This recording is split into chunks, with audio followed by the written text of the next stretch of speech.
I have a very unique name. It's 5 syllables long, seemingly eternal stream of characters, and it is intimidating to most Americans. It's fun to watch people in call centers try and navigate that. When it doesn't offend me if you mispronounce my name, if you struggle or stammer over it, I understand. Most people have never seen an Indonesian word before. They don't know how to deal with it. And for this reason, I never feel bad when I mispronounce somebody's name, because I'm used to it. You should get used to it too. So, Dan Bongino. I'm probably mispronouncing that. Claims to be a retired Secret Service agent. Has a video floating around the internet wherein he states, "There is no such thing as gun control. Only people control.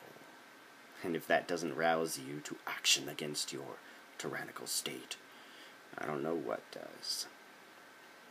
He says that you should not let the disarmers control the debate by using their language. Don't use the term gun control because you fall into their trap. While I don't know if the term gun control is in itself a real problem, I do agree that you shouldn't let disarmers control the debate, because you will fall into their fallacies quite often. He then says that, military personnel got their limbs blown off and gave their lives to protect your rights. I don't know if this is a real problem, but it is a little dishonest. It's totally normal for statist rhetoric. They say, the boots were dispatched to protect this region of land, or the property claim made by the state over this region of land. And because I happen to live in this region, they died to protect my values. And they'll always pick whatever values they like the most. In this case, it's your right to keep a weapon. Okay, whatever. People are so accustomed to the nature of the state that they don't even think about that one. It's probably not worth picking a fight over. But then he says, those who defeated our enemies in the American Revolution and took power created a document that disempowered themselves.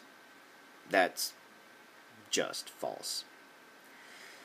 The Constitution was not created to limit power. The Constitution was created out of frustration for the lack of power given to Congress through the Articles of Confederation. The delegates at the Constitutional Convention were suspicious of the other delegates. They wanted power. That's why they were even there. That's why they entertained the idea of the Constitution. But you had the militant Puritans in Massachusetts suspicious of the Irish Catholics in New York. They did not want to be ruled over by them. You had abolitionists who themselves, because they did not own slaves, had a smaller population. And they did not want the delegates from states with rich white slave owners to have a disproportionate vote simply because somebody owned a bunch of slaves. So they said, hey, your black people cannot count for a whole person. This was abolitionists trying to protect themselves from the power of others. But they were still after power for themselves. Lysander Spooner says that, whether the Constitution was designed to increase power, or whether the Constitution is simply incapable of stopping the increase of power, the fact is that today we have a state of ever-increasing centralized authority. He said that in the 19th century. It is more true now in the 21st century. There is no indication that the Constitution could, if it was ever the intent of the Constitution, there is no indication that it could limit power. It doesn't.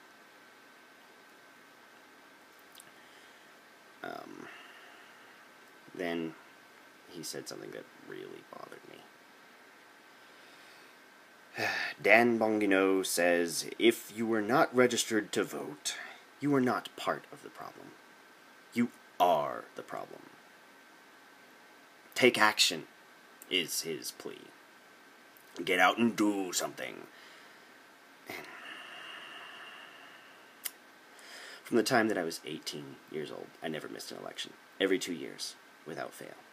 I spent hours upon hours studying, not the nonsense that a candidate would publish, but, actual records, the state, county, municipal legislation, the Library of Congress. I did my very best to be informed and to exercise my franchise responsibly. I tried to be a good citizen. I tried to make my decisions based on factual evidence. And at the end of the day, my vote counted every bit as much as the vote of somebody who was informed by Bill Olbermann or Keith O'Reilly. People who had educated themselves on lies, on insanity, histrionics. People who were informed by Glenn Beck. Lord have mercy.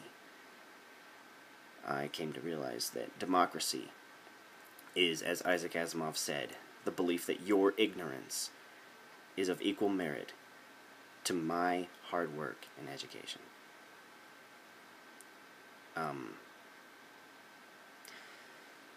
I participated. I tried to be involved with the process, serving as a delegate, getting to really know the candidates, trying to stimulate some thought with some real debate, and it doesn't work. No amount of that changes whether the authoritarians in Congress are going to try and disarm me or not. Not only does your vote not count, but the truth is that I have no authority to impose upon others my values, any more than others have the authority to impose their values on me. But democracy seems to believe that, or, call it a republic if you want, fine. A republic is just a goofy democracy anyway. But it seems to presume, at its very fundamental level, that with enough popularity, you can force someone to live in the way that you prescribe. It's antithetical to freedom. Voting is not the solution to any problem. So I reject the claim that you can make society any better by voting. I chose not to participate in the 2012 elections. It's very strange, because I'd still done all the reading and all the work that I had done previously. It was easier, because there were a lot of repeat candidates, but I am now of the opinion that voting is immoral.